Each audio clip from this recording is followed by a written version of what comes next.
à l'immense honneur que vous nous faites aujourd'hui d'accepter de venir présider au nom du chef de l'État, Son Excellence M. Macky Sall, cette 24e édition de la FIDAK. Merci, Monsieur le Premier ministre. Je voudrais saluer un homme d'affaires, Monsieur Rainer Stock. Rainer Stock est un homme d'affaires allemand venu au Sénégal avec une très forte délégation d'hommes d'affaires allemands ici présents, et je voudrais que vous les applaudissiez. Il est porteur du message du président Mario Oroven, président de la Fédération allemande des PME et PMI et président des PME, PMI de toute l'Europe. C'est extrêmement important. Alors, voici la délégation, mesdames et messieurs. Je vais vous demander de vous lever, s'il vous plaît. Nous allons maintenant, mesdames et messieurs, écouter le message de M. Mohamed Boun Abdallah Dionne, Premier ministre de la République du Sénégal.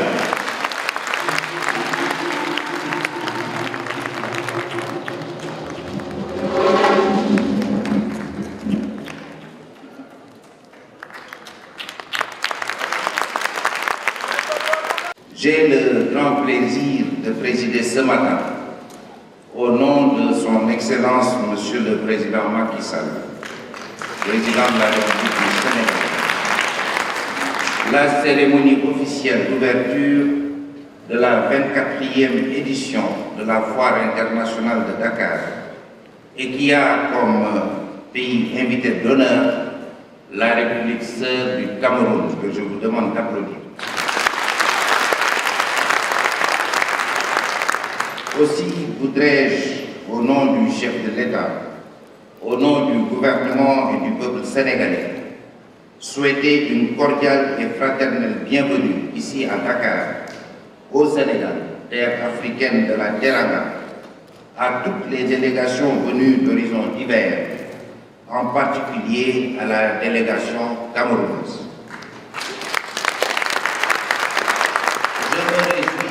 Du choix porté sur la République du Cameroun, porte ouverte sur l'Afrique centrale, dans les domaines d'échange, des échanges commerciaux et culturels.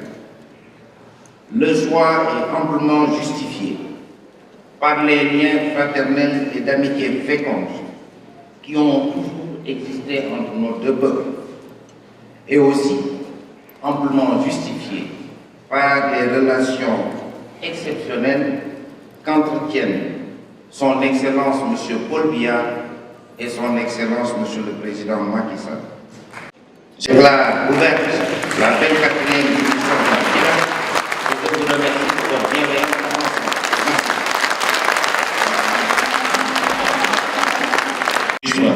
Pour cette magnifique déclaration d'ouverture de cette 24e FIDAK.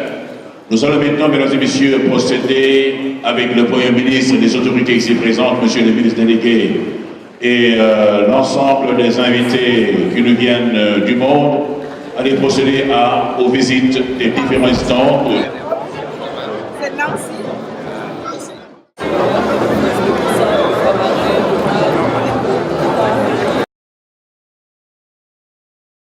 C'est la première fois d'être ici au Sénégal et à l'Afrique au général. C'est toujours très différent que je suis expecté, mais je crois qu'il y a un dynamisme ici. On voit qu'il y a beaucoup d'opportunités. Et peut-être pour la prochaine fois, pour le 25e édition, c'était l'invité d'honneur pour l'Allemagne. C'était une grande idée pour moi. Et au Sénégal, en général, c'est l'infrastructure, c'est l'énergie renouvelable, c'est le tourisme, c'est l'agriculture. Je crois qu'il y a toujours des opportunités. Et il y a assez des entreprises allemandes qui sont très compétentes dans les secteurs. Nous nous réjouissons d'avoir la délégation allemande à l'occasion de cette ouverture. c'est un grand honneur pour nous. Comme vous l'avez si bien dit, la présence de l'Allemagne ici est un grand signe de vitalité de la FEDAC. Et donc, nous la recevons avec beaucoup de plaisir. Et donc, nous envisageons faire de l'Allemagne le pays invité d'honneur pour la 25e FEDAC l'année prochaine. Et donc, c'est un moment de rencontre économique, mais aussi d'échange intellectuel. Ils vont certainement intervenir au niveau du forum scientifique et aussi profiter des rencontres B2B qui auront lieu ici, au niveau de l'espace PSE. Vraiment, nous remercions beaucoup la délégation allemande, à la tête duquel M. Roch. Nous sommes au Sénégal depuis 6 ans, déjà établis, avec quelques bureaux régionaux et notre objectif est l'électrification rurale avec les énergies renouvelables. Donc, notre approche était très décentrale. Nous n'installons pas des grandes centrales, mais on installe l'énergie solaire là où on a le besoin. Ça veut dire avec des familles, des petites entreprises, des moyennes entreprises, aussi les écoles, les postes de santé, avec des énergies solaires. Nous avons électrifié presque 1000 familles, mais nous installons aussi beaucoup de pompes solaires pour l'irrigation. Donc, dans le monde rural, c'est toute la chaîne de valeur de l'agriculture avec l'énergie solaire productive aussi.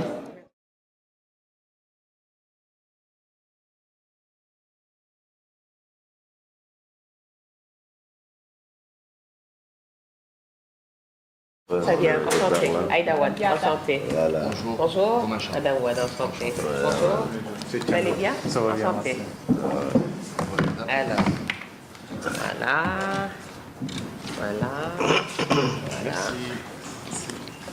Voilà.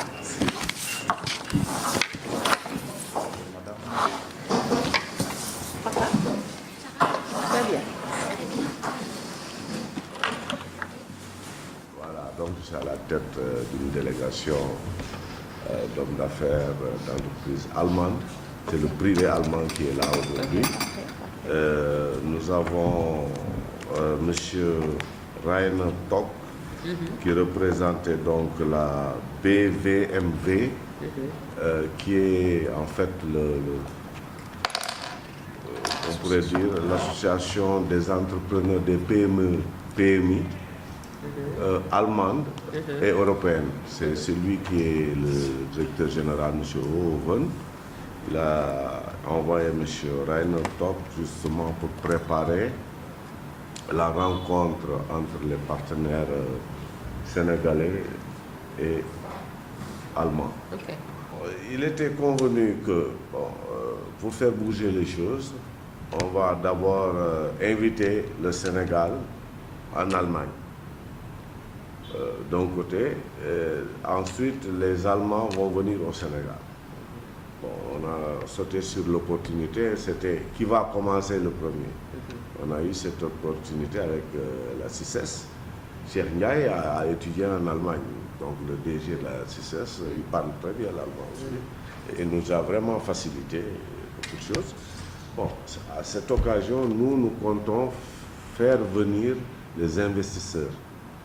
En marge de la foire, il y aura un forum des investisseurs, etc.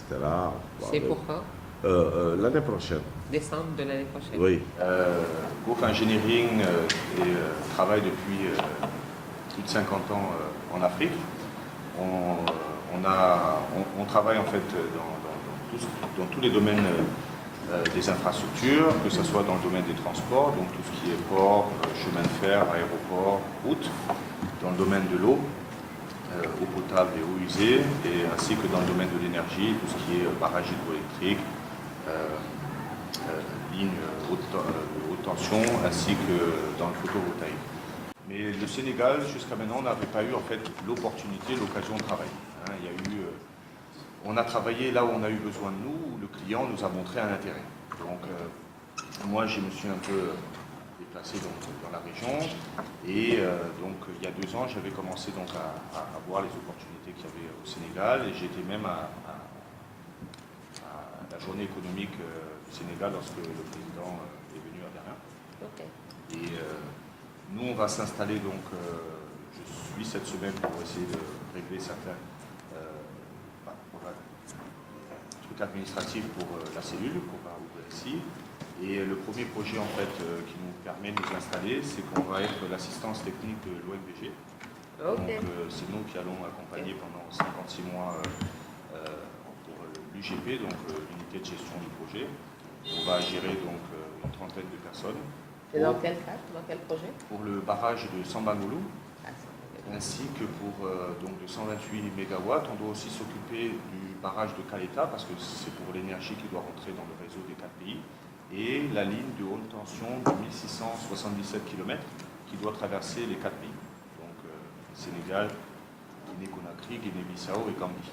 Dans le domaine chemin de fer, on est très intéressé. Là, je suis en échange avec l'ACER pour le programme PDUC.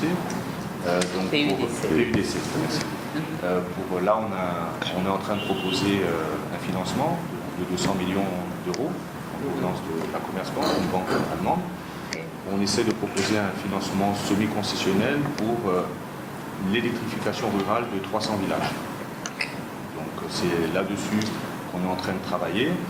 J'ai aussi rencontré le ministre de l'assainissement, de l'hydraulique et de l'assainissement, Mansour Faye, pour le même programme, et cette fois-ci dans le domaine de l'eau et de l'assainissement.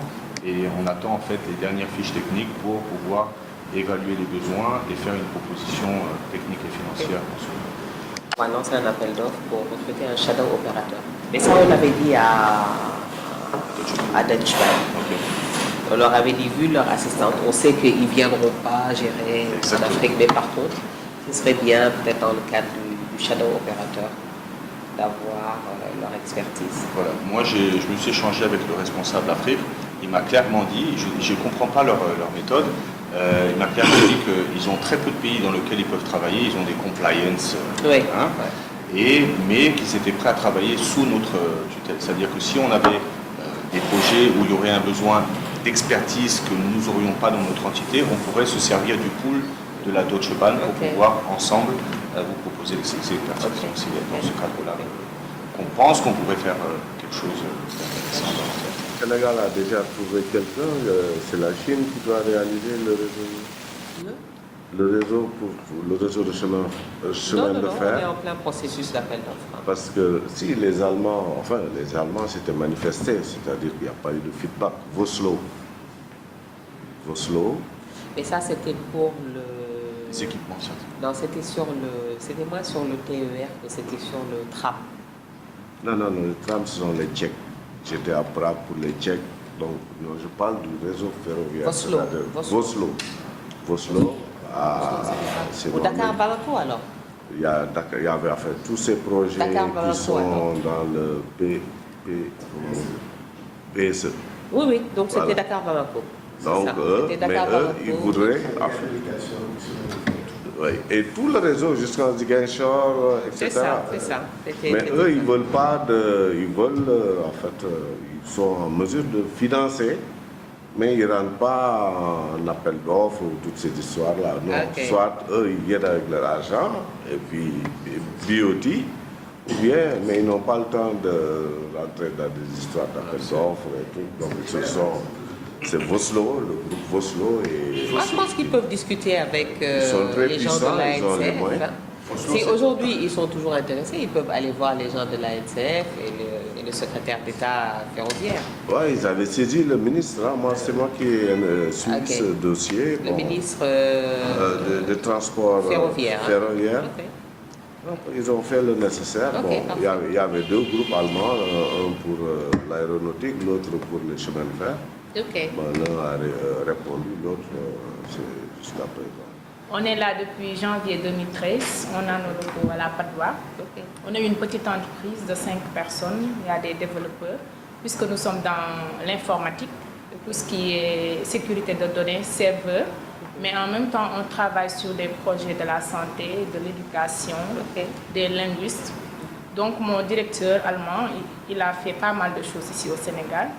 Il travaille en partenariat avec l'Université Cheikh Anta Diop de Dakar pour les linguistes et avec l'Université UGB à Saint-Louis. Donc il a travaillé sur un dictionnaire Wolof-allemand qui est en ligne, oui, pour pouvoir intégrer, puisqu'on parle déjà de l'intégration allemande qui est un peu difficile vu la langue, les barrières de langue. Donc sa première entrée consistait à faire un dictionnaire Wolof-allemand, allemand-français. Et un peu partout, même en Afrique, puisqu'il va intégrer le marché africain. Mais en Afrique de l'Ouest, il s'est installé à Dakar. On a un jeune là qui a développé un logiciel pour tout ce qui est suivi du bétail. Et il veut aller dans une deuxième phase avec l'implantation des puces. Donc je ne sais pas si c'est un projet du ministère de la Santé, enfin c'est un projet du jeune. C'est un jeune éleveur. C'est un jeune éleveur de la zone du Sud et qui voudrait, ce serait bien peut-être, après ce sera une question de moyens, d'envergure, parce qu'on parle de tout le cheptel du Sénégal, ce serait bien à ce moment-là peut-être de voir avec lui comment vous pouvez travailler, collaborer, etc. Ça, ce sera intéressant. Monsieur Karl aime ces genres d'initiatives-là. Voilà. Je suis sûr qu'il va faire quelque chose. Voilà. Donc on va essayer de lui donner vos contacts. Voilà. Il y a un besoin extraordinaire d'appui, d'accompagnement à un niveau très micro. C'est pour ça que le logiciel du jeune, il est juste impressionnant. Installé ici depuis presque 2010, où nous avons présentement 10 bureaux qui sont à Dakar, mais aussi nous avons un bureau à Ziguinchor et aussi des bureaux à Louga. Et notre objectif, c'est de quand même avoir des bureaux dans tout le pays. Parce que notre système de fonctionnement, c'est un système décentralisé. Parce que notre objectif, c'est vraiment permettre que la population le plus éloignée puisse avoir accès à l'énergie, surtout l'énergie solaire. Donc, comment permettre à la population la plus éloignée, qui habite dans la zone la plus éloignée du Sénégal, puisse avoir accès à l'énergie à travers l'énergie solaire. Donc, c'est un système vraiment décentralisé que nous mettons en avant dans le cadre de notre programme. C'est pour ça actuellement nous produisons nous-mêmes nos propres kits solaires. Ce sont des kits solaires que nous produisons avec un système bien huilé pour permettre à ces populations de pouvoir avoir accès. Mais étant donné que nous avons le pouvoir d'achat très faible de certaines communautés, c'est la raison pour laquelle, pour faciliter l'accès à ces produits, nous donnons nos prix même à crédit. C'est-à-dire qu'aujourd'hui, nous pouvons venir au niveau de l'énergie, acheter un kit solaire ou bien avoir une installation solaire et les payer pendant 1, 2 ans, voire même 3 ans. Donc, tous ces systèmes de facilitation permettent à ces personnes de pouvoir avoir accès à l'énergie. Et nous le faisons aussi pour les producteurs, parce que notre objectif, au-delà de permettre à la population d'avoir accès à cette énergie, surtout ceux qui sont dans les maisons, nous travaillons aussi avec des petites et moyennes entreprises ou bien avec des producteurs. C'est la raison pour laquelle, avec mon projet de pompage solaire, nous travaillons avec des agriculteurs qui aujourd'hui puissent avoir accès à des pompes solaires qui peuvent être installées et leur permettre de payer les pompes solaires pendant pendant une année, 2 ans, donc surtout faire le paiement par terre. Donc ça c'est un peu la formule, c'est surtout la philosophie qui permet à Banégie de s'installer et pouvoir étendre son réseau dans tout le territoire national. Dans le secteur où vous êtes, il y a de l'intérêt. Parce que comme vous savez, aussi bien dans l'agriculture que dans l'élevage, on a énormément, et dans la pêche, on a énormément de besoins en petit matériel de gestion de froid. Donc je pense que ce serait bien, vous avez un problème peut-être de vulgarisation qui se pose. Aux journées de l'élevage, on a dit peut-être qu'il serait bon, les éleveurs ont un problème de conservation du lait. Le plus souvent, il est jeté après 2 jours parce qu'il ne peut pas être conservé. Donc l'idée au départ avec le ministère de l'élevage avait un projet à l'époque de tank solaire. De mini-tanks solaires pour leur permettre juste ou bien vous avez parlé de frigidaire solaire, pour leur permettre juste de conserver le lait. un certain temps et de pouvoir l'écouler en fonction des besoins du marché. C'est pour ça qu'ils ne vont pas à un certain niveau de production, parce qu'après ils se posent des problèmes. Donc je pense que ce serait bien également vous de vous mettre en rapport avec le maire de Koungheul qui veut faire un marché, où il y a un volet fort conditionnement. Peut-être que pour l'énergie également, ce serait bien que vous puissiez le rencontrer pour tout ce qui est parti, peut-être besoin autre sur la mairie de Koungheul. En tout cas, tout est vierge, tout est à prendre. Après, c'est une question maintenant de démarche, d'aller, parce qu'un produit, on peut le fabriquer mais ne pas le vendre. Il peut être le meilleur des produits mais ne pas arriver à le vendre tant qu'il